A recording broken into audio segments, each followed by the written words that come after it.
Hello à tous et bienvenue dans ce nouvel épisode de MVP. Aujourd'hui, on reçoit un invité de marque encore une fois. Il s'agit de François Tréca. Salut François, tu vas bien? Salut Paul, salut Antoine, ça va bien? Super. Salut François. Mais on est super content de te recevoir puisque on va dire que tu es un peu en avance sur ton temps par rapport à SGE, en tout cas par rapport aux IA potentiellement qui vont être déployés dans Google, hein, niveau SGE, qui sont déjà en bêta testing dans plusieurs pays. On sait que ça peut chambouler un peu le SEO. Et toi, tu as mené des premiers tests là-dessus, donc c'est super intéressant. Donc c'est le sujet du podcast, c'est ça justement, c'est voir en gros, est-ce que vraiment SGE, ça va être la fin du SEO ou pas. Entre guillemets, on sait que non et qu'en plus la réponse est hypothétique, mais on va essayer de vous amener en fait un maximum d'éléments pour peut-être anticiper ça et voir quelles sont les premières pistes d'optimisation. Du coup, le podcast va se dérouler en deux parties. La première, ce sera une partie assez théorique où juste on va reprendre un peu les dernières études qui sont sorties sur SGE pour vous donner un peu de contexte, pour qu'on puisse tous comprendre l'impact potentiel que ça peut avoir. Et ensuite, on verra plus concrètement comment est-ce qu'on peut optimiser un site pour SGE ou pour d'autres IA pour avoir des premières pistes du coup d'optimisation. Peut-être juste avant, on peut faire un rappel au niveau des performances du podcast. Je vais juste retrouver ça. Hop. Donc sur Spotify, on est à 17 notes, donc ça fait super plaisir, 17 notes 5 étoiles en plus. Donc on voit que d'un épisode à l'autre, en fait, on prend une ou deux notes, donc c'est plutôt cool. Et sur YouTube, on approche les 200 abonnés, je crois qu'on est à 185, j'avais regardé hier. Donc c'est super encourageant, n'hésitez pas évidemment à interagir avec le podcast de cette manière, aussi à laisser des commentaires pour ceux qui écoutent ça sur YouTube, c'est ce qui nous permet d'être mieux référencés en fait tout simplement. Euh, Est-ce que, Antoine, toi, tu as fait des recherches, je crois, un peu récentes là-dessus sur les études SGE. Est-ce que tu veux nous en dire un peu plus? Ouais, très rapidement, et après on va laisser François se Ouais, présenter. bien sûr. Mais très rapidement, j'ai fait quelques recherches hier parce qu'on s'est mis comme deadline aujourd'hui justement pour pouvoir avancer vraiment sur le sujet. Et j'ai remarqué en tout cas sur YouTube que François est premier sur SIO. Félicitations, tu vas pouvoir nous parler de ce terme. Et de mon côté, tout ce qui est sur les requêtes SGE, etc., c'est vraiment les Américains qui ont créé du contenu là-dessus, ce qui est logique puisque le SGE est sorti. J'ai bien aimé une vidéo de Ninja, comment il s'appelle déjà? Un youtubeur américain qui a fait une grosse étude de cas là-dessus, on va peut-être pouvoir présenter tout ça. Mais avant ça, est-ce que François, tu peux te présenter et puis en même temps peut-être présenter un peu le terme que tu as inventé, le SIO? Alors bon, du coup, moi je suis consultant SEO, référenceur, éditeur de site. Je sais jamais trop comment m'appeler. Un peu tout ça en même temps, on va dire. Depuis 15 ans, donc moi j'ai commencé l'édition de site en 2010 et c'est là que j'ai découvert la puissance de Google parce que au début quand j'ai lancé mon site, évidemment il y avait personne. Moi j'avais aucune notion de marketing, j'étais développeur. Et puis tout d'un coup, je vois des masses et des masses de plus en plus importantes de visiteurs qui arrivent sur mon site et je comprends pas trop d'où ça vient au début. Puis finalement, c'est Google. Et donc, ce site, qui était un annuaire de ressources pour professeurs des écoles, eh ben, il est monté jusqu'à 33 000 visiteurs par jour. Donc, voilà, c'était quand même pas mal. Et c'est ce qui m'a permis de devenir indépendant et entrepreneur, donc de quitter mon travail de salarié. Donc voilà, puis après, voilà, j'ai évolué, j'ai fait différentes choses, et on arrive du coup aujourd'hui, ou du moins l'année dernière, quand il y a Bing qui sort sur Skype, donc Skype que les jeunes ne connaissent pas trop, hein, c'est le Discord des vieux. Et donc il y a Bing qui sort sur Skype et qui propose une nouvelle façon de faire de la recherche, qui est donc de taper des requêtes directement dans Bing, et c'est donc ChatGPT qui répond et qui fournit les informations pour répondre à la recherche de l'internaute. Donc ce qui serait l'équivalent de SGE pour ceux qui l'ont testé sur Google. Alors j'avais fait un petit sondage à ce niveau-là sur Twitter, et en fait il y a très peu de personnes sur Twitter, enfin de référenceurs, qui avouaient avoir fait des tests sur SGE. Il faut dire que c'est pas forcément évident parce que il faut avoir un compte américain sur Google, il faut avoir un VPN pour faire croire qu'on est aux États-Unis. parce qu'en fait, Google ne souhaite pas que les utilisateurs européens utilisent SGE parce que il a tout le temps des problèmes avec la Commission européenne et il n'a pas envie de se refaire taper sur les doigts une fois de plus. Donc là, en fait, SGE est en test partout dans le monde, sauf en Union européenne. Alors bon, ça a quand même un énorme problème pour les référenceurs français qui ne cherchent pas spécialement à tester, parce que du coup, si demain Google sort SGE massivement partout dans le monde, et en fait, la plupart des SEO français ne sont absolument pas préparés au choc.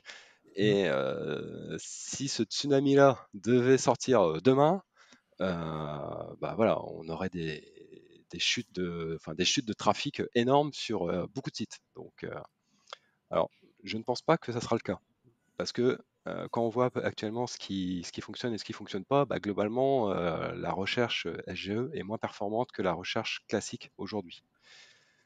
Alors, il y a une explication toute simple, hein, c'est que la recherche classique, elle a 25 ans d'expérience, des centaines de milliards investis en recherche par Google, Bing et compagnie. Et évidemment, la recherche, la nouvelle recherche SGE, elle a que 1 an et elle n'a pas du tout le même historique et les mêmes investissements qui ont eu lieu dessus. Pas non plus le même niveau de recherche. Donc actuellement, pour moi, clairement, la recherche classique reste plus efficace pour beaucoup de requêtes. Par exemple, si sur Google vous tapez météo, là vous avez un super cadre avec la petite grenouille, les températures qui sont bien indiquées heure par heure. Enfin voilà, vous avez vraiment un truc bien travaillé. On sent que derrière il y a 10 ans d'expérience quand même, hein, derrière ce petit module-là. Vous faites la même chose par exemple sur perplexity.ai, donc qui est un petit peu l'équivalent de Google SGE. Et là, il va vous formuler une espèce de bulletin météo un peu pas top. Il faut aller voir les sources pour être sûr qu'il ne dit pas des bêtises parce que finalement, ça ne donne pas trop confiance ce truc. Et évidemment, sur une recherche aussi commune que météo, moi je la fais tous les jours pour savoir quel manteau je vais mettre pour aller conduire mes enfants à l'école. On a besoin de quelque chose de rapide, d'efficace. Et les investissements qu'ont fait Google au fil du temps sur cette requête précise, voilà, elles sont bien plus intéressantes que ce que peut fournir actuellement un moteur de génération de contenu. Donc voilà. Donc, alors du coup, j'ai pas du tout répondu à votre question. C'est quoi le SIO? On va y venir. Je m'embarque. Alors, le SIO, donc c'est ce que j'ai appelé, je l'ai appelé comme ça il y a 1 an, c'est l'optimisation d'un site pour les moteurs de recherche, le Search Artificial Intelligence Optimization. Donc c'est qu'est-ce qu'on va faire sur un site web pour améliorer sa visibilité sur ces moteurs de recherche génératifs. Donc il y a plusieurs choses qui peuvent être faites. Alors moi j'avais déjà trouvé des trucs il y a 1 an pour réussir à modifier les réponses qui sont apportées par Bing sur Skype. Et en fait, alors je spoil tout de suite ou bien je fais attendre un petit peu vos auditeurs? Je pense que tu peux un peu spoiler sur les grandes lignes et puis après on abordera ton test vraiment dans les détails sur la méthodologie employée, etc. Mais sur le résultat, je pense que tu peux spoiler. Ok. Alors en fait, le résultat, c'était, je m'étais concentré sur 2 requêtes, François Tréca, donc mon nom tout simplement, et une autre requête qui était quelle est la meilleure plateforme de netlinking, parce que j'ai moi-même une plateforme de netlinking qui s'appelle Bulldoze, et je souhaitais que Bulldoze soit plus visible que les autres sur ce mot-clé-là. Et donc en fait, j'avais compris que la génération des résultats se faisait, c'était une compilation en fait de plusieurs sources qui étaient piochées sur des pages web. Ouais. Donc en fait, ce qui se passe, c'est que d'abord le moteur, quand on pose une requête, par exemple François Tréca, mon nom, et le moteur de recherche génératif va commencer par analyser la requête. Bon, ça Ouais. c'est comme en fait, elle fait comme Google. Donc là, il y a un modèle qui va se charger d'essayer de comprendre qu'est-ce qui se cache derrière la requête. Bon, alors quand c'est François Tréca, c'est facile, hein, c'est un nom, prénom, bon, c'est pas extrêmement compliqué. Mais bon, par exemple, moi, mes enfants, ils font pas du tout des requêtes ils n'ont pas été formatés comme moi aux mots-clés. Ils vont beaucoup plus parler. Dis-moi en plus sur la personne qui s'appelle François Tréca, qui c'est, qu'est-ce qu'elle fait, voilà. Et donc, voilà, il y a un modèle qui est chargé d'essayer d'extraire des mots-clés de de ce flux de parole. Mhm. Voilà, une fois que c'est fait, le moteur va faire une recherche finalement assez classique, comme on pourrait le faire aujourd'hui, pour trouver des pages qui vont parler de ce sujet, du mot-clé.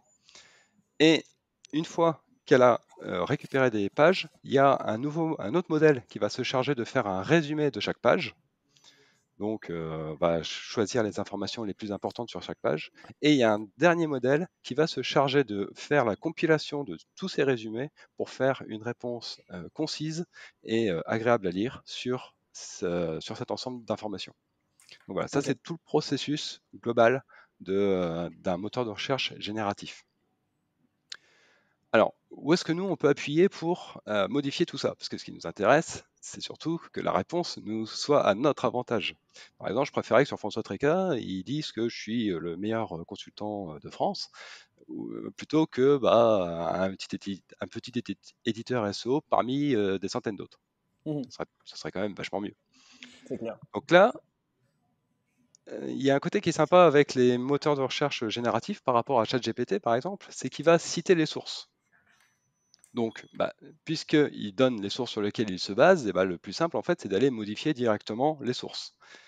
Alors, sur la requête François Tréca, j'avais de la chance parce que, en fait, soit c'était moi qui avais fourni les sources par rapport, par exemple, avec mon propre blog, ou alors Ouais. avec mon profil LinkedIn, ou alors c'était des copains à moi, SEO, qui détenaient les clés des sites qui parlaient de moi. Parce que, Mhm. oui, forcément, on se connaît tous. Moi, ça fait 15 ans que je suis dans le référencement, donc voilà, tous ceux qui parlent de référencement, plus ou moins, je les connais. Bon. Donc, j'avais modifié mes propres sources et j'avais demandé aux copains d'aller modifier les sources qui parlaient de moi. Et du coup, j'ai pu impacter la recherche. 48 heures plus tard, c'était fait sur mon nom. J'avais modifié ce qui se racontait sur moi sur Bing, sur Skype. Donc c'était plutôt efficace. Franchement, ça marche plutôt bien. Il y a moyen de faire des choses. C'est pas du tout une boîte noire absolument fermée. Et ce qui différencie vraiment les choses de ChatGPT, parce que ChatGPT, la différence, c'est que c'est un modèle qui est pré-entraîné. Et donc, une fois que les données qui ont été scrappées et une fois que les données elles ont été travaillées, et que le modèle a été entraîné dessus, c'est fini, il est figé. On ne Mhm. peut plus le modifier. Donc là, c'est vraiment la grande différence entre les deux fonctionnements. Et donc après, pour la deuxième requête qui était meilleure plateforme de netlinking, là, c'était pareil. Donc il y avait des sources sur lesquelles il se basait. Donc là, en l'occurrence, c'était des listes des tops, en fait, des pages de top 10 des meilleures plateformes, top 20, etc., qui étaient sur des sites comme les Makers, Numérama ou des choses comme ça. Mhm.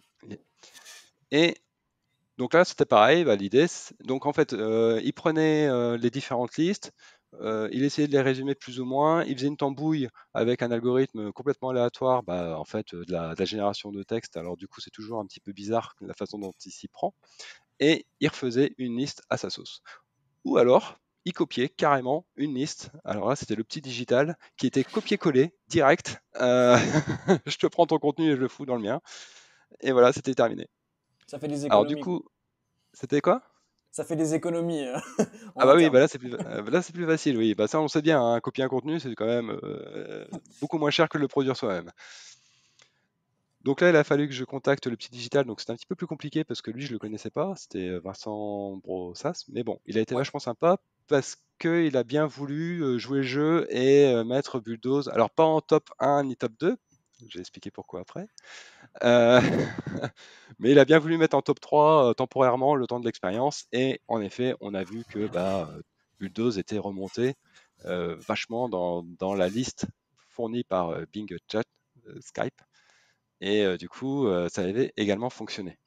Et il t'a fallu combien de temps entre le moment où tu as fait la modification sur l'article, donc sur le top, et le moment où ça a été diffusé sur Bing Ça a pris à peu près 48 heures. Ça a été relativement rapide. Alors, Ok. du coup, ce qu'on a pu comprendre avec ce test, c'est que en fait, la recherche sur le moteur de recherche ne se fait pas sur les pages actualisées en direct. Elle se fait sur une version cache de Bing.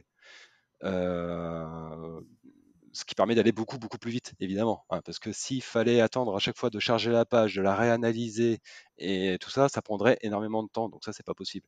Donc voilà, il y a un cache, et donc il faut que ce cache soit mis à jour pour que les modifications soient prises en compte dans les résultats qui sont affichés. Donc en fait, alors je crois qu'avec Bing, alors j'ai pas regardé spécialement, mais il y a aussi une Google Search Console, mais avec Bing. Euh, et donc, il y a moyen de dire à Bing, bon, bah, va référencer ce contenu, il y a eu du nouveau. Donc, de la même façon que l'indexation Google. Ok. Ok, super intéressant. Et est-ce que pour toi, ce genre de... Enfin, on est toujours dans l'hypothèse, évidemment, mais est-ce que c'est cette bonne pratique un peu d'aller chercher peut-être les classements ou du moins les articles tiers qui parlent de nous, de notre marque, et d'essayer d'influencer ça? Est-ce que tu penses que SGE va fonctionner un peu de la même manière ou est-ce que tu penses que c'est vraiment propre à ChatGPT, Bing, Skype, et que du coup, on peut pas trop se baser là-dessus comme hypothèse? Alors, je pense que si, parce que tant que l'IA ne sera pas assez forte pour aller soi-même s'inscrire à des plateformes de netlinking, Ouais, commander des liens, ouais, c'est clair. tester le support client, alors peut-être qu'un jour, l'IA saura le faire, hein, c'est pas exclu. Pourquoi pas, dans le fond? C'est pas si compliqué que ça. C'est quelque chose qu'un humain peut faire. Donc, a priori, une IA saurait le faire également. Ça coûterait certainement énormément d'énergie. Je sais pas si ce serait très rentable, mais en Ouais. tout cas, c'est pas impossible. Par contre, aller goûter une pizza dans une pizzeria, donc envoyer un drone, tester, voir si la cuisine elle est propre, et puis là, ça sera encore un autre challenge. Mais en tout cas, bon, voilà. Donc là, vous comprenez le problème, c'est qu'en fait, l'IA peut pas tester. Elle peut pas savoir qu'est-ce qui est bien ou qu'est-ce qui est pas bien. Je veux dire, à un moment donné, il y a quand même des limitations encore pour l'instant, hein. Je dis pas que ça sera toujours vrai dans 40 ans, hein. Mais en tout cas, aujourd'hui, il y a des grosses limitations physiques qui fait qu'une IA peut pas tester, peut pas savoir. Elle est obligée de se baser sur l'avis de quelqu'un d'autre. Et ce quelqu'un d'autre va avoir une certaine autorité qui va lui permettre d'être visible dans le moteur de recherche du moteur générationnel, et du coup, elle va se baser sur l'avis de ces personnes qui ont donné leur avis, justement. Donc voilà, donc pour l'instant, du moins, ça me paraît impossible de sortir un classement où qui est le meilleur sans se baser Ouais, c'est sur clair. l'avis d'un éditeur qui aura fait ce choix auparavant. D'ailleurs, ça Ouais. pose une grosse question éthique. Comment sont générés, enfin, comment les éditeurs humains, eux, font ces classements? Parce que bah, finalement, à chaque fois, on voit un top 10, on dit bah c'est cool, voilà, un top 10. On cherche pas à se dire, bah tiens, mais comment il a fait pour dire c'est lui le premier finalement? Bah, du coup, moi, ça m'a permis de creuser un peu ce point-là. Et en fait, c'est triste, mais la vérité, c'est que en gros, c'est celui qui paye le plus cher qui est premier, quoi. Je veux dire, voilà, sur les tops actuellement, et du moins pour les plateformes de netlinking, c'est ce qui se passe. Ok, Alors, il y a ouais. deux solutions. Il y a quoi? Non, non, je disais, ok, parce que, en fait, c'est marrant parce que avec Antoine, on fait aussi des tops sur nos sites, tu sais, bah, des agences, des consultants, etc. Et c'est vrai que, Mhm. bah, nous, en tout cas pour le moment, hein, on essaye d'avoir une vraie méthode, c'est-à-dire que moi, par exemple, les agences, comme j'ai bossé en agence SEO, ben, j'ai évidemment des échos, tu vois, sur les process internes. Typiquement, je peux te dire que aujourd'hui, Primelis, c'est une des agences SEO qui a les process internes les plus poussés, etc. Et donc, j'arrive à faire un classement qui me semble plus ou moins objectif. Et pour le coup, il n'y a aucune agence qui paye. Mais c'est vrai que oui, même déjà employer cette méthodologie-là, c'est déjà biaisé parce que peut-être qu'un autre consultant dirait bah non, moi j'aurais classé selon ça, ça, ça, alors que toi, tu as privilégié ça. Mais alors en plus, quand il y a de l'argent derrière, c'est encore autre chose. Et oui, il y a beaucoup de sites qui ont ce business model-là, effectivement, hein. Et alors, ce qui est pervers, c'est que ceux qui sont. Alors, comment on se fait payer pour être top? Pour être dans un top, il y a deux solutions. Soit il y a de l'affiliation, donc quand on va cliquer sur une plateforme par exemple, on va s'inscrire et puis à chaque fois, ça rapportera de l'argent à l'éditeur à chaque fois qu'il y aura un achat sur la plateforme. Donc ça, c'est le très classique. Et après, bah, il y a tout simplement les propriétaires de plateformes qui vont contacter en direct ceux qui font les tops et qui vont leur dire, bah voilà, moi je te donne un billet de 200 euros par an et peu importe le montant, hein, j'en sais rien. Et tu me mets premier dans ton classement. Ce qui est encore plus efficace, je veux dire, au moins là c'est clair.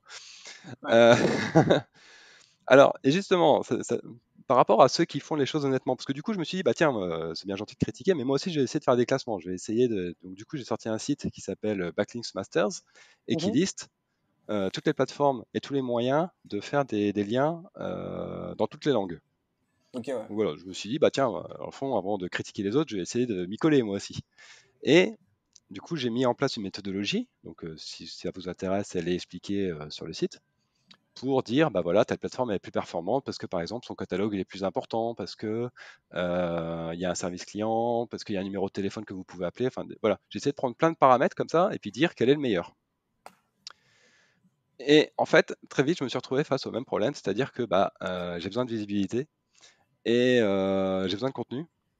Et du coup, je me suis dit, bon, bah, pour inciter un petit peu les gens à remplir une interview et la mettre à disposition sur mon site, eh ben, je vais les inciter en disant, bah, si tu remplis l'interview, je te donnerai un petit pourcentage de plus de visibilité. Si tu fais un Ok. lien vers mon truc, vers mon site, eh ben, je te donnerai un petit pourcentage de visibilité en plus. Et puis, ils ont joué le jeu. Et puis finalement, je me suis retrouvé avec le même classement que ceux qui faisaient payer, parce que en fait, c'est ceux qui sont les plus motivés à être premiers sur les classements qui ont joué le jeu. Ouais, Et ouais, là, c'est un j'ai peu. fait, et ben voilà, je suis retombé dedans. On n'arrivera jamais à l'objectivité parfaite, c'est impossible. Mais, et surtout, c'est pas rentable, en fait. Bah oui, oui. Si tu es purement objectif, et ben en fait, tout le monde, enfin, t'as pas d'intérêt à travailler pour être visible. Ah ouais. Et du coup, bah, à ton avis, bah, tout le monde te dit, bah, il est gentil, mais il est pas premier, donc je le vois pas. Ben, en fait, c'est la problématique que j'ai, tu vois, même avec mon classement d'agence SEO.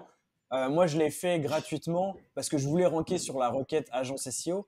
Mais c'est clair que s'il n'y avait pas d'intérêt à bien répondre à l'intention de recherche en faisant un classement des agences, etc., ça me servirait à rien, quoi. Parce qu'aujourd'hui, je pourrais très bien faire payer les agences qui sont dans mon classement, sachant que je rank top 5 en moyenne tout le temps, top 3, même des fois premier. Enfin, la SERP varie beaucoup, mais voilà. Et c'est vrai que si j'avais pas cette volonté purement SEO à la base, il y aurait aucun intérêt, quoi. C'est vraiment le seul Et, intérêt que je retire, c'est mieux ranker, quoi. Donc, ouais. euh, donc ouais, effectivement, on peut très vite aller là-dessus. Tu me disais juste avant aussi, avant qu'on enregistre, que tu avais vu une étude assez récente interne à Google, je crois que tu me disais, sur des facteurs d'optimisation pour SGE. Alors, c'est pas interne à Google, c'est des personnes qui ont travaillé chez Google et Ok, enfin, c'est plutôt des chercheurs et ils ont travaillé aussi sur les large model language. ouais, Et donc, ils ont mis en place une façon de mesurer les gains de visibilité sur un moteur de recherche génératif comme SGE ouais, ou Perplexity ou Bing sur Skype, hein, peu importe. Parce que en fait, pour mesurer la visibilité sur un moteur de recherche classique, c'est assez simple malgré tout, parce que bah, il y a un classement. Donc, ouais. on connaît tous hein, ces classements, évidemment. Il suffit de voir l'évolution au fil du temps du classement de ta page sur un mot-clé donné, et puis tu arrives assez facilement à en déduire si ce que tu fais c'est bien ou c'est pas bien ou ça sert à rien. Mhm. C'est beaucoup plus compliqué dans le cadre d'un moteur de recherche génératif parce que il va, c'est ce que j'expliquais tout à l'heure, il va faire des résumés des contenus et il va se refaire une tambouille de l'ensemble et dedans il y aura des extraits de ton texte qui va être cité. Alors Mhm. du coup, bah, calculer ta visibilité dans un texte dans lequel c'est des citations tu peux te citer plusieurs fois à différents endroits, enfin, et euh, sachant qu'en plus à chaque génération le texte va être différent, donc c'est vraiment pas simple. Alors eux, ils ont mis en place une méthode pour calculer la visibilité. Ils se basent sur le nombre de mots qui appartiennent à ta page, qui ont été cités dans le résultat final, Ok, et le nombre de citations, le nombre de fois où il y a ton site qui est cité dans le résultat. Et c'est pondéré, si tu es cité en premier, bah, tu as plus de points que si tu es cité en dernier. Donc voilà, donc c'est leur façon à eux de calculer la visibilité. Alors, bah, d'ailleurs, j'en parlais avec Sistrix, la fameuse notion de visibilité, parce que des fois, t'es premier sur Google, mais en fait, t'es cinquième, parce que devant ouais. toi, t'as 5, t'as 4. Oui, Donc c'est important cette différence entre la position et la visibilité, parce que bah, tu te dis, ok, je suis premier, mais en fait, j'ai 0 clic. À quoi ouais. ça sert? Donc ça, c'est très triste. Puis alors le pire, c'est le plus dur, c'est quand même quand quand ils ont ajouté la carte, la Google Maps. Moi, j'avais plein de sites qui étaient géolocalisés, métier plus ville, plombier plus Paris, voilà, tous les métiers. Quand ils ont mis la map, là, j'ai senti passer là. Bah oui. Parce que là, j'ai bien compris la différence entre position et visibilité. Tu vois, là, c'était parfaitement clair. Non, non, mais c'est clair. Bah, de toute façon, même, tu vois, pareil, je vais faire écho à ce que je fais sur mon site paulmongeon.fr, mais je fais pas mal de pages consultant SEO plus ville. Mais je les vois plus comme un bonus parce qu'effectivement, sur la plupart des SERP, tu as évidemment l'encart Google Maps qui rank. Et malheureusement, tu peux pas trop en créer à l'infini de ce point de vue-là. Ceci dit, moi, j'avais trouvé un intérêt, c'était que comme mon GMB était encore sur l'île, je rankais deuxième dans le pack local sur consultant SEO Lille et j'avais ma page qui était première en lien bleu en fait en dessous et donc ça faisait une double apparition et je me disais dans ce cadre-là effectivement tu optimises certainement tes conversions et ton CTR on va dire global mais sinon oui tu vois clairement que ce genre de fonctionnalité Google bon bah si t'es pas dedans bonne chance quoi c'est plus de la visibilité que de la conversion et encore. Et en fait, on retrouve exactement ce problème-là dans le contenu qui est généré par le moteur de recherche génératif.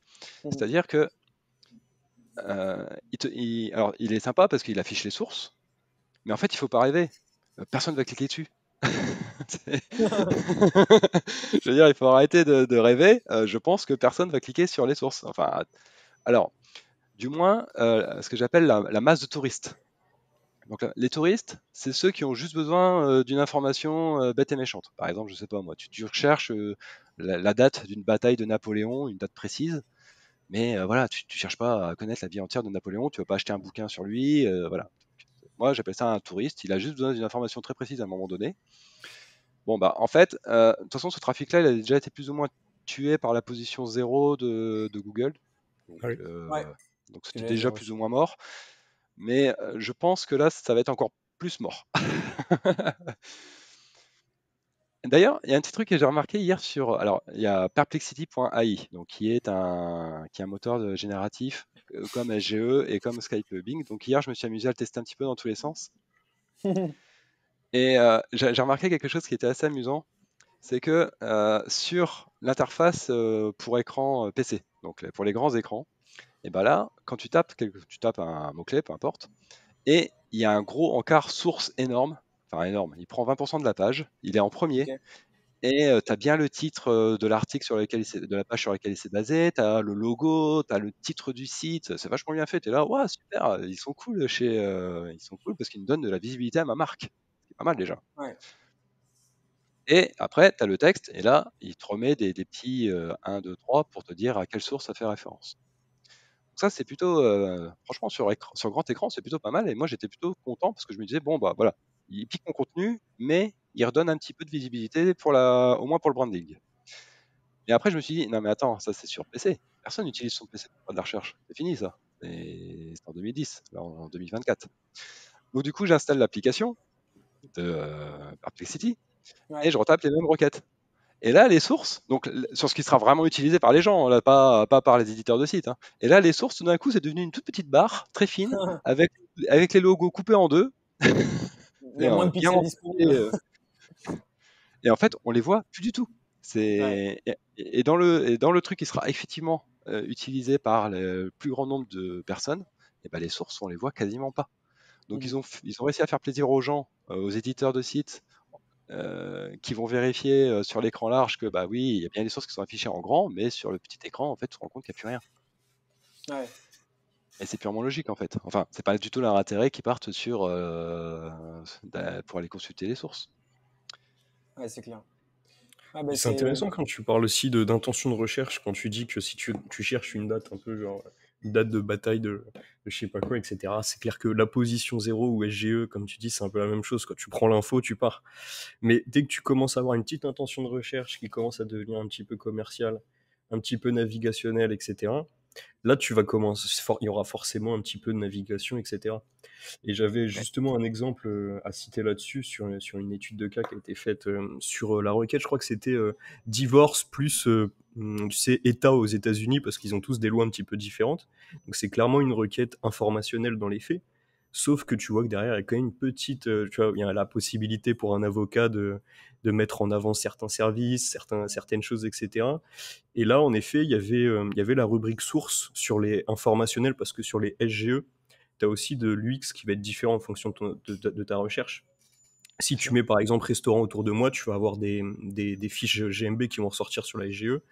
Si tu mets une informationnelle, tu vas avoir un texte GPT avec un petit carrousel. Tu as pas mal d'intentions de recherche différentes. Et là, sur ce genre d'intention de recherche, tu as quand même moyen d'aller chercher du trafic un petit peu qualifié, un petit peu commercial. Et apparemment, là-dessus, tu vois, François, sur eux, ce qu'ils ont pu manipuler pour se positionner sur de l'informationnel, c'est pas les tableaux. Alors, je pense que les tableaux, c'est super intéressant pour la commerciale, la navigationnelle, les comparatifs, etc. Eux, c'était le premier encart, le premier paragraphe de leur blog, surtout quand ils rankaient déjà en top 10. Donc, par exemple, s'ils étaient déjà top 10 sur une requête informationnelle, comme par exemple, pour l'exemple, divorce plus État, ils étaient déjà en top 10, ils apparaissaient pas sur la SGE.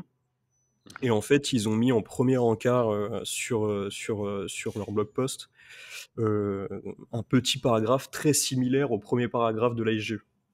Et du coup, là, la réponse de la SGE, c'est bon, voilà, ce site valide vraiment ce que je mets en avant.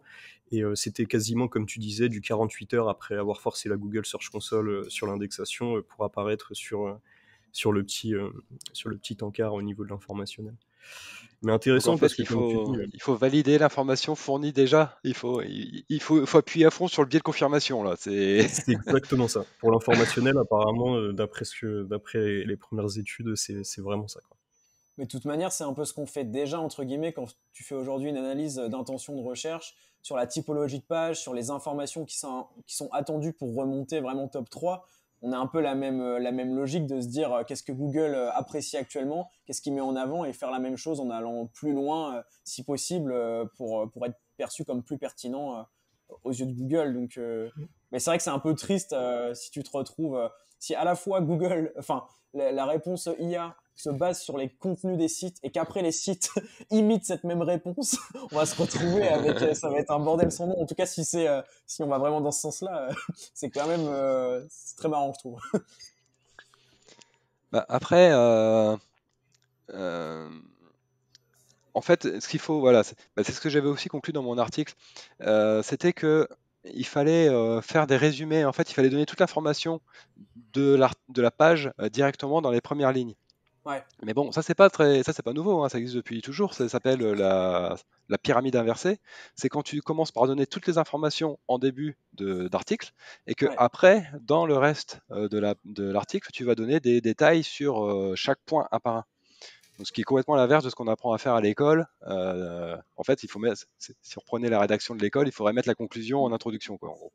Ce serait ça l'idée, quoi.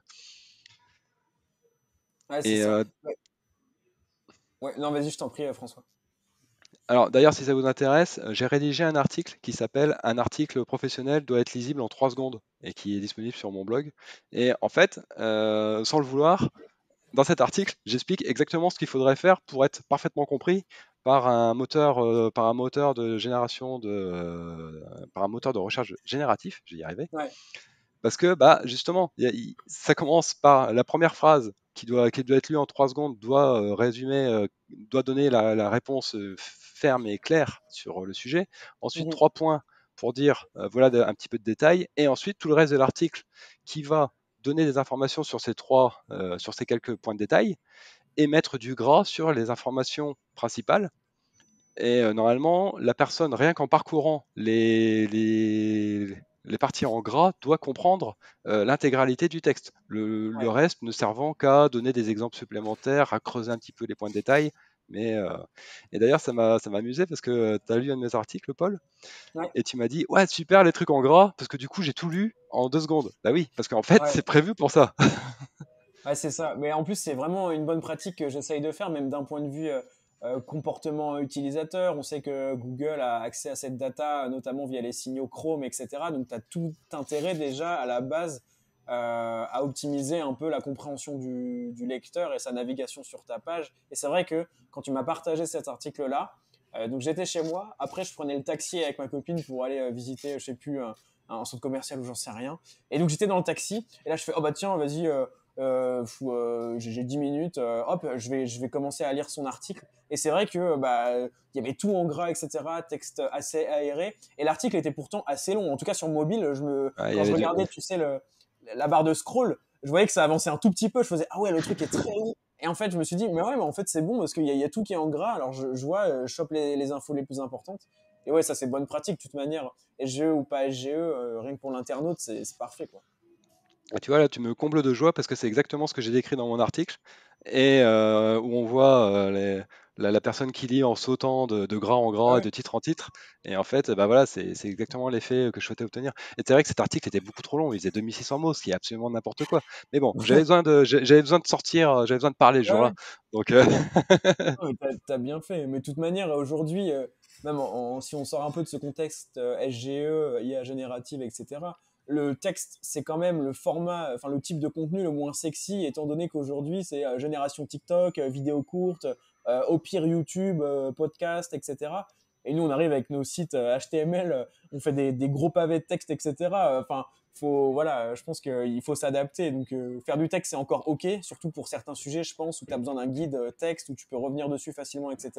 Mais je pense que notre rôle, c'est aussi de l'optimiser au maximum, quoi. On sait qu'aujourd'hui, personne ne lit tous les mots d'un texte. C'est de la lecture un peu en kayak comme ça, on saute, etc.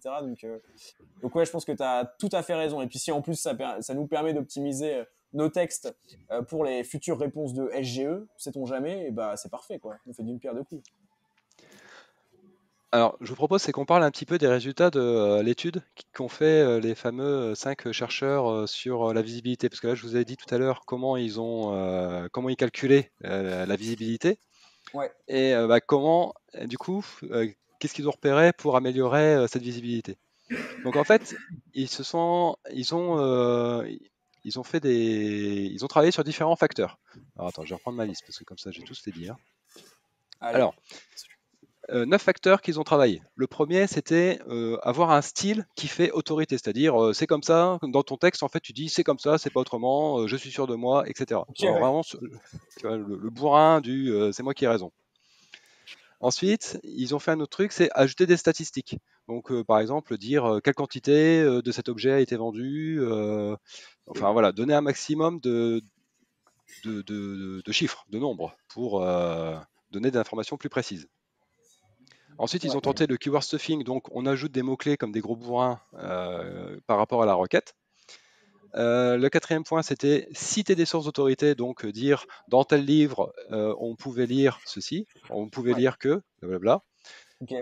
Ou alors, cinquième point, c'était carrément de faire des citations de sources d'autorité, donc je copie-colle quelques lignes d'un livre d'autorité, par exemple, qui fait autorité, Ouais. ou d'un site d'autorité, et je les mets dans mon contenu. Ok. Il y avait un sixième point, c'était simplifier le texte. Donc là, on revient un petit peu à ce que on disait juste avant, c'était bah, le rendre plus facile à lire, plus rapide à lire. Alors Ouais. le 7, c'est la fluidité du texte. Donc là, c'était plutôt simplifier le vocabulaire. Ok. Alors le 8, c'était mot unique, mais alors j'avoue que j'ai pas compris ce que ça signifiait, mais de toute façon, on va voir que c'est pas grave, parce que de toute façon, ça marche pas. Ok. Comme ça. Et le neuvième point qu'ils ont testé, c'est l'emploi de termes techniques. Vraiment chercher à préciser le vocabulaire. Ok. Et donc, ce qu'ils ont fait, c'est ensuite, ils ont pris pour 10 000 mots-clés. Donc, bon, ils expliquent comment ils ont fait, ça ne nous intéresse pas trop. Alors, par contre, ce qui est intéressant, c'est que c'est beaucoup de mots-clés informels, de la requête informelle. Ça ne va pas être acheter un smartphone, par exemple. Ça va Ouais. plutôt être, bah voilà, les dates d'une bataille de Napoléon. Ok. Donc, ils ont pris 10 000 requêtes comme ça. Pour chacune de ces requêtes, ils ont extrait les 5 premiers résultats de la Google Search Generation. Ouais. Et ils se sont amusés à modifier un des résultats et à voir comment évolue sa visibilité. Ok.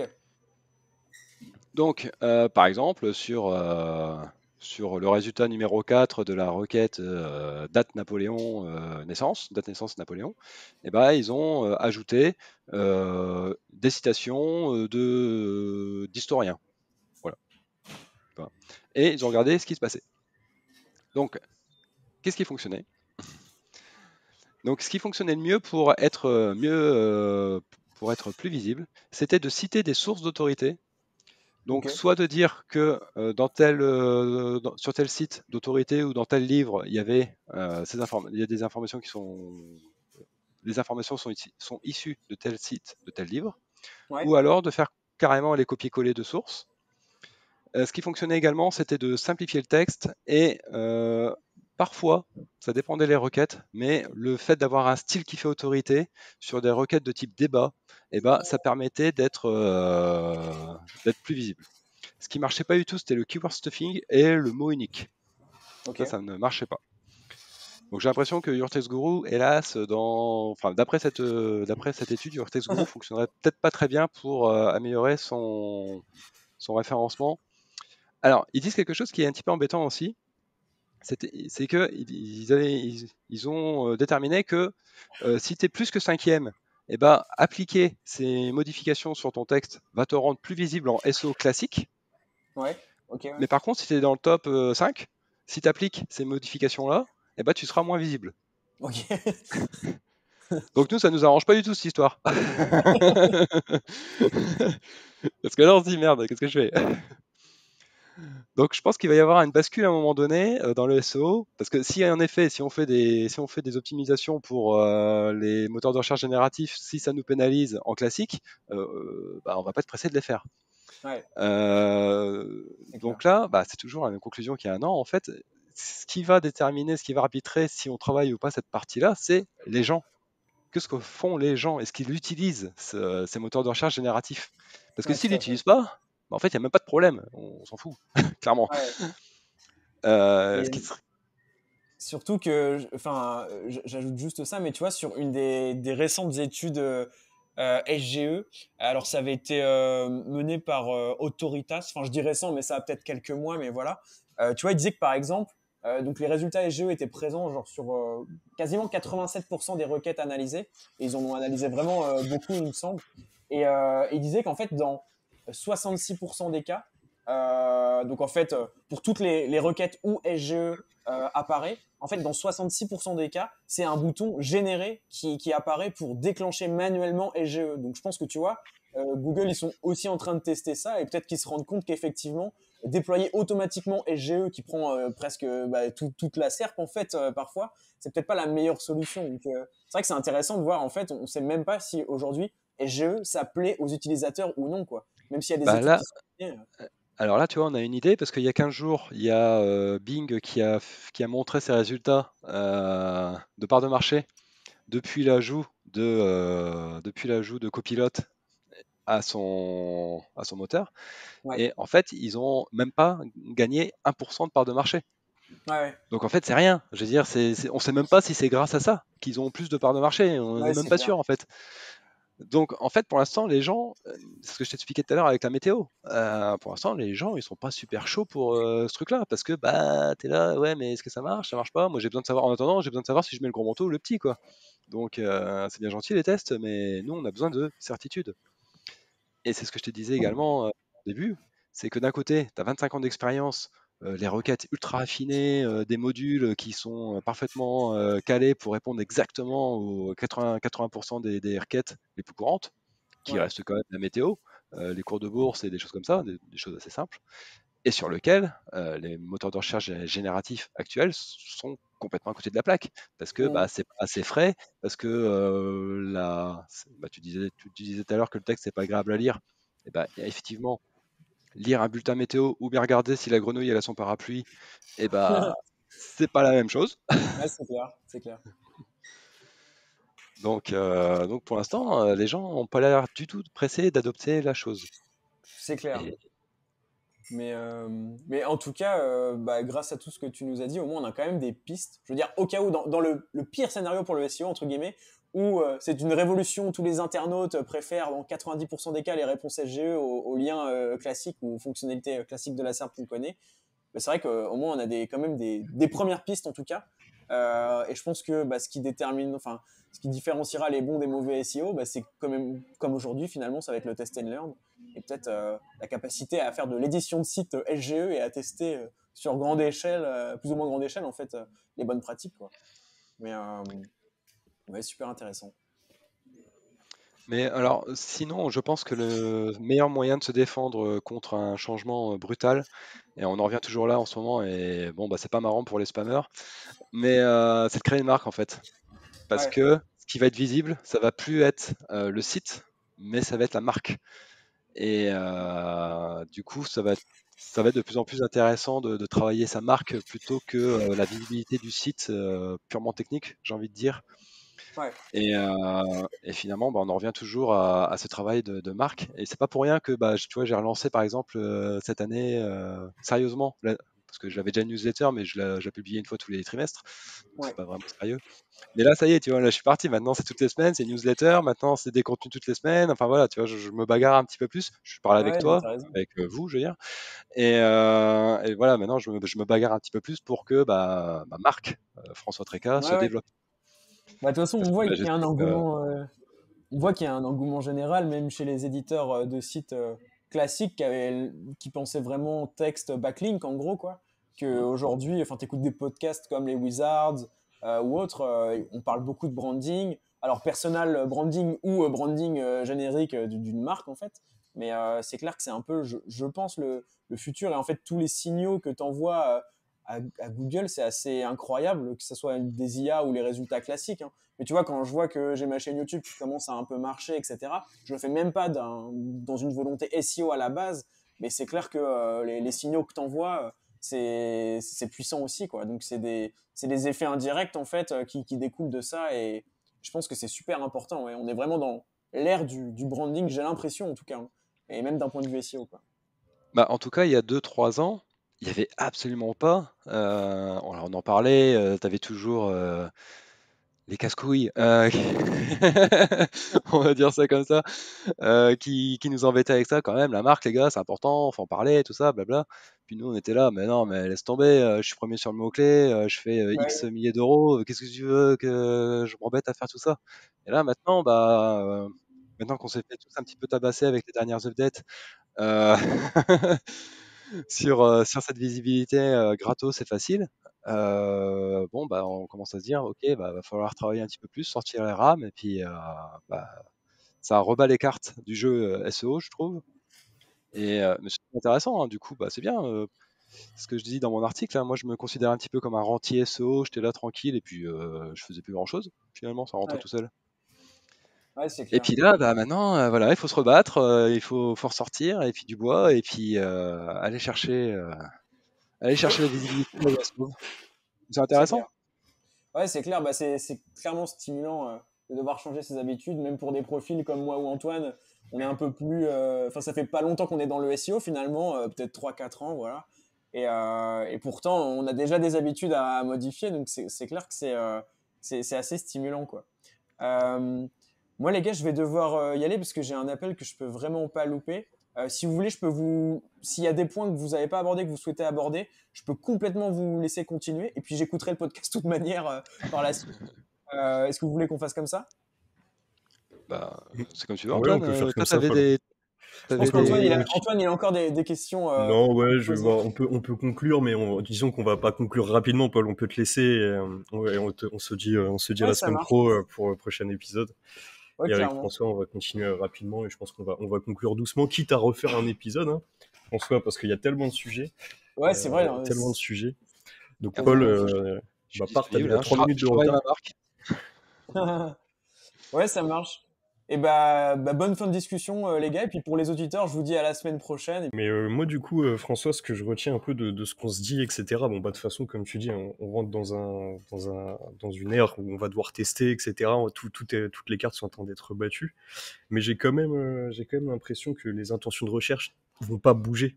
C'est-à-dire que ça reste un moteur de recherche. Je pense que, voilà, il y aura toujours cette notion on va dire, d'outbound et d'inbound. Donc, il y aura toujours de l'inbound, toujours des recherches, etc. Et à mon avis, tant que les intentions de recherche, voilà, je pense qu'il faut bien diviser, entre guillemets, les intentions de recherche. Je sais pas ce que tu en penses, transactionnel, le fait de vraiment de chercher un prestataire, chercher un service, etc. Pour moi, même s'il y a un encart SGE qui est gigantesque, comme tu dis, il y aura une notion de SIO dans laquelle on va devoir se positionner dans cet encart. Et Google n'a pas intérêt à mettre juste de l'informationnel dans tout ça. Et du coup, là-dessus, moi j'ai une petite question à te poser, c'est est-ce que selon toi, justement, tu parlais de tableaux, tu parlais de différentes sections qu'on pouvait positionner là-dedans. Est-ce que selon toi, il y a des formats qui vont prédominer, comme par exemple des fiches produits, des vidéos, bah forcément les tableaux. Comment tu vois les choses là-dessus sur les GE? Alors, bah là c'est assez compliqué. En tout cas, aujourd'hui, ce qui est clairement prédominant, c'est le texte. C'est ce qui coûte le moins cher c'est ce qui coûte c'est ce qu'on maîtrise bien en fait en génération. Alors, par exemple, sur perplexity.ai, j'ai eu des requêtes où il me sortait, par exemple, quand je tapais simplement SEO, il me sortait les images très classiques qui ressortent sur Google Images sur ce mot-clé-là. Donc voilà, il y a quand même des fois des images. Mais enfin, moi, ça me paraît évident que tout le travail qu'a fait Google, par exemple, sur afficher des produits, quand tu tapes acheter smartphone, tout de suite sur Google, tu as carrément des fiches produits, tu cliques dessus, tu arrives directement, ils n'ont plus que le bouton acheter à mettre, et puis c'est bon, hein, limite, ils passent le panier directement. Ça pose pas de problème. Euh, je pense que ça, tout ce travail qui a été fait sur les intentions de recherche et que ce qu'on affiche, ça va être récupéré évidemment dans le SGE. Ça me paraît.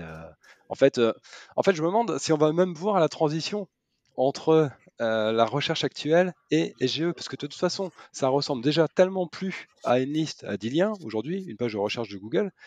Limite, j'ai envie de dire, SGE, il est déjà là, quoi, hein. Quand il te met une carte, quand il te met des fiches produits, quand il te met directement le knowledge graph, bah, t'as envie de te dire, bah mec, c'est juste un proto de SGE, quoi, finalement. On dit, ah, ça arrive, ça arrive, ça arrive, mais en fait, c'est déjà là. Ouais, ouais. Dans un sens, c'est quand même ça, quoi. C'est clair Non, mais parce là, que dans leurs oui. vidéos de sortie, tu sais, de leurs vidéos de promo, ils poussaient à fond les shorts. Mais là, d'après ce que j'ai vu, en tout cas, moi, j'ai pas vu vraiment ça dans les faits sur la SERP américaine. Je sais pas si t'as pu regarder un petit peu. Bah Tout ce écoute, qui moi je est. suis comme tout le monde, j'ai pas trop testé en vrai SGE, Ouais, donc ok. comme j'ai pas accès facilement, et bah finalement on teste pas, et c'est mal, et c'est très très très mal. Mais bon. Ouais.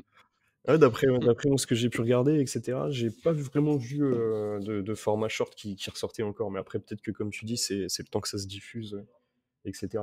Et petit sujet là-dessus, je pense que tu seras d'accord avec moi, mais tu en as parlé en début d'épisode, le fait que l'Union européenne, quand même, met un petit blocage là-dessus. Euh, Il y a une question qui va se poser, comme tu dis, c'est qu'en fait, SGE, ça tourne sur une base de données, c'est logique, quoi, qui est Google, donc qui est le contenu qui a été généré par des gens. J'ai du mal à imaginer aujourd'hui, sur des requêtes informationnelles, un SGE qui va aller chercher de l'informationnel sur des gros médias français notamment, tout ce qui est voilà, PQR, presse nationale, etc., sans qu'ils réagissent. Donc je pense voilà, à gros groupe de médias, etc. Je pense qu'il y aura forcément des litiges. Comment toi tu vois les choses là-dessus? Est-ce que tu as eu des échos? Bah, alors déjà, là, il y a par exemple l'entraînement de ChatGPT 4. Alors, c'est pas exactement le même sujet, mais bon, ça s'en rapproche. Là, on parle plus d'entraînement de modèles. ChatGPT 4, OpenAI, pour l'entraîner, ils ont été pillés ou alors récupérés. Tu prends le terme que tu préfères en fonction de tes intérêts personnels. Donc nous, on n'a pas spécialement d'intérêt, donc on va dire scraper tout simplement. Donc ils ont scrappé l'intégralité du contenu du New York Times. Et bah, là, ce qui se passe, c'est que le New York Times a traîné en justice OpenAI parce que bah, ils disent bah, non, vous utilisez nos informations, notre style, notre travail, tout simplement, et vous en bénéficiez. Donc, c'est pas normal que ce soit gratuit pour vous alors que tout le monde paye pour ça. Donc, il va falloir passer à la caisse. Euh, on a déjà eu le problème de toute façon au sujet des titres avec Google. Tu te rappelles qu'à un moment donné, il y avait la presse qui ne souhaitait plus que les titres soient visibles, enfin qui voulait faire payer le fait d'afficher les titres dans Google Search. Alors à l'époque, ça m'avait semblé complètement stupide. Euh, avec SGE, beaucoup moins.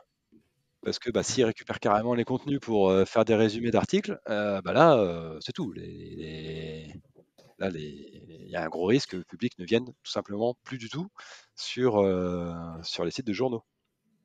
En fait, les plus grands perdants dans cette histoire-là, c'est tous ceux qui vivent de la pub. Je En suis gros. d'accord avec toi. C'est tous ceux qui vivent du trafic informationnel. Voilà. Ouais.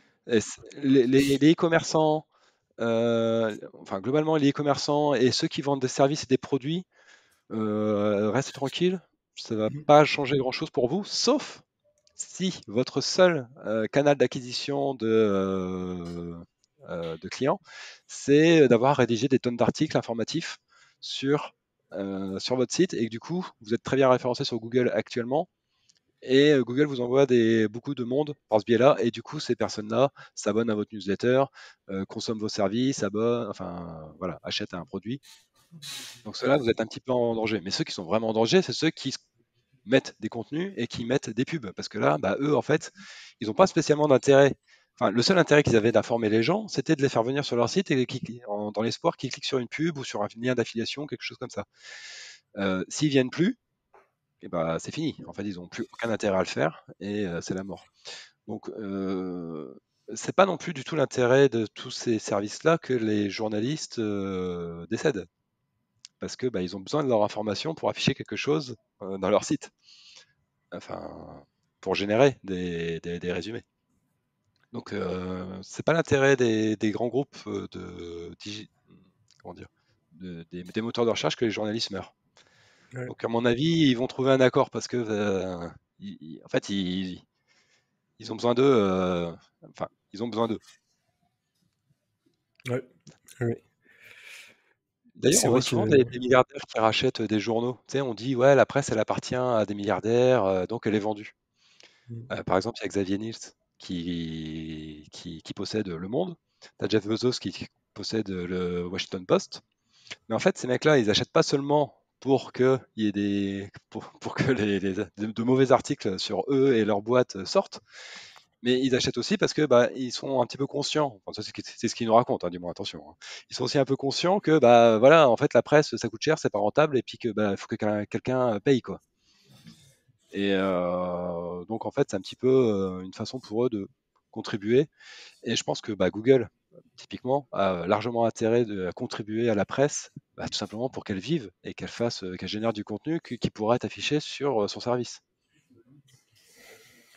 ouais, Enfin, ouais, c'est clair. c'est un équilibre qui est fragile, tout ça. Ouais, déjà que la presse c'est compliqué pour eux. Moi je sais, j'ai travaillé à La Voix du Nord, c'était déjà d'un point de vue, voilà, comme tu dis, c'est plus un business model qui est rentable. Je crois qu'il y a très peu de titres qui sont rentables. Il me semble qu'ils ont réussi à rendre rentable il y a peu de temps. Ouais, c'est souvent des titres spécialisés, mais c'est très compliqué pour une PQR d'être rentable. Mhm. Et pourtant, comme tu dis, en fait, c'est derrière tout. Enfin, si vraiment on part du principe que SGE, la base de données de SGE, c'est la SERP Google et que forcément un journaliste aura tendance à écrire de façon plus objective, plus intelligible qu'un e-commerce qui veut juste vendre un produit et qui va faire du contenu pour faire du maillage interne, c'est clair qu'on a tout intérêt à maintenir tout ça, quoi. Ouais, intéressant. Il y a pas mal de sujets de toute façon qui vont arriver. Toi, du coup, c'est quoi tes perspectives pour on va dire, le S+6 de SGE lorsqu'il sera diffusé? Parce que ça va bouger très vite, il y aura des grosses opportunités. Comment tu vois les choses à ce niveau-là? Euh, Bah, je te dis, alors déjà, ça va dépendre des gens. Est-ce que les gens adoptent ou pas cette façon de rechercher de l'information? Et c'est ça qui va tout déclencher, qui va déclencher tout le reste. Si c'est non, si les gens adoptent pas et veulent rester dans la recherche classique actuelle, qui est, comme je te dis, déjà un petit peu SGE malgré tout, bah, il n'y aura pas de changement. Et puis, super, vente de liens à gogo, rien ne bouge. Bah sinon, bah après, bah oui, c'est ce que disait Paul en fait. Il va falloir tester, découvrir des nouvelles stratégies qui fonctionnent, qui sont peut-être pas du tout les mêmes qu'en référencement, parce que bah peut-être que les liens, par exemple, le netlinking ne sera pas du tout pris en compte par le moteur de recherche des moteurs génératifs, on ne sait pas trop. Déjà, ça a beaucoup changé hein, dernièrement, la façon dont est pris en compte l'autorité, le netlinking. Bon, c'est pas mon intérêt de dire ça, mais c'est pas grave. Le netlinking a un petit peu baissé par rapport au comportement des utilisateurs que Google espionne via Chrome. Enfin, moi, je l'ai vu par exemple, l'article que j'ai publié sur le SAIO, qui a eu un vrai succès sur les réseaux sociaux, d'abord sur Twitter et également après sur LinkedIn. Et ben, Google a fini par capter qu'il se passait quelque chose sur cette page et l'a mis dans Discover, chose qui arrive jamais. Autrement, je veux dire, aucun de mes articles n'est publié sur Discover. Et là, c'est parce qu'il y a eu cet engouement sur les réseaux sociaux pour cet article, et donc qui a drainé énormément de trafic qui a été capté par Chrome, que finalement, il s'est décidé à mettre sur Discover. Et bon, d'ailleurs, là, au niveau de Discover, j'avais ma courbe qui faisait ça, et tout d'un coup, Ouais, bah oui. après, on ne voit pas. T'as fait combien Alors, de j'avais visiteurs ma courbe au début, elle montait, je sais pas, j'avais, on va dire, c'est du SEO, hein, c'est très. Alors, c'était un bon article déjà, donc du coup, j'avais 30-40 visiteurs par heure, on va dire. Oui. Et tout d'un coup, j'arrive sur Discover, et là, je passe à, je sais pas, 100 visiteurs simultanés sur mon article. Ah oui. C'est ce qui est habituellement ce qu'un de mes articles va faire en tout. Parce que moi, je publie des articles qui sont extrêmement spécialisés, donc ça intéresse très peu de monde. Et je cherche absolument pas d'ailleurs à être visible par la masse touristique, et ça m'intéresse pas. Pour moi, ça serait le pire qu'il y ait des tas de gens qui m'appellent, qui ne soient pas des experts. Ce qui m'intéresse, c'est que ce soit des gens qui s'y connaissent déjà un petit peu en SEO, qui savent ce que c'est qu'un lien, ce qu'ils savent, enfin voilà, qui ont le bagage culturel minimum. Et d'ailleurs, du coup, ça me plaisait pas finalement tant que ça. Alors j'étais flatté d'être dans Discover et d'avoir beaucoup de visiteurs, mais en même temps, je n'étais pas rassuré parce que je me suis dit, ah, je vais me faire appeler par des tas de gens qui comprennent rien au référencement et je vais devoir passer beaucoup de temps en purement éducatif bas niveau, ce qui m'intéresse pas trop. Je préfère parler avec toi de choses qui sont plus intéressantes, plus haut niveau, plutôt que de dire, bah si, il faut que tu mettes un mot-clé dans ta balise title, voyons, réfléchis. C'est pas très amusant ça. Ok. Donc Bon, bah, ça marche. voilà, en fait, je ne sais pas trop te dire précisément comment ça va évoluer. Oui, J'avoue oui, que bah, moi aussi, comme tout le monde, j'observe on va voir. En tout et cas, je regarde. ça risque d'être. En tout cas, on verra comment ça va être diffusé, quand ça va être diffusé, etc. Mais je pense qu'il y aura quand même des belles opportunités quand tu vois ce que tu as fait, toi, sur Bing, avec un petit A/B testing, tu as réussi à manipuler un tableau. Là, j'ai vu hier sur l'informationnel, tu changes ton chapeau d'article, tu peux ressortir en 48 heures sur la SERP, etc. Je pense qu'il y aura quand même de belles opportunités. Et ça va être assez rigolo aussi pour les SEO, puisqu'à mon avis, il y aura toujours un temps d'adaptation entre ceux qui sont un peu curieux et les process qui vont se mettre en place pour les boîtes, etc. Et il y aura sûrement des choses à faire. Et François, je te donne rendez-vous 2 mois, M+2 après la diffusion de Discover en France, pour un petit peu nos conclusions sur ce qu'on peut mettre en place et ce qui fonctionne, quoi, en SEO. Bah écoute, ouais, volontiers. Bon, bah, au top, je pense qu'on peut conclure là-dessus. Merci beaucoup pour ton intervention. Euh, et puis à la semaine prochaine pour le prochain épisode, du coup. Bah écoute, je te remercie. Je remercie à nouveau Paul, hein. D'ailleurs, je lui dis bonjour au Paul du futur qui écoute ce podcast. Et, et puis je te dis à la prochaine fois si jamais on se revoit dans un event ou dans un autre podcast. Ouais, avec grand plaisir. Salut François. À plus.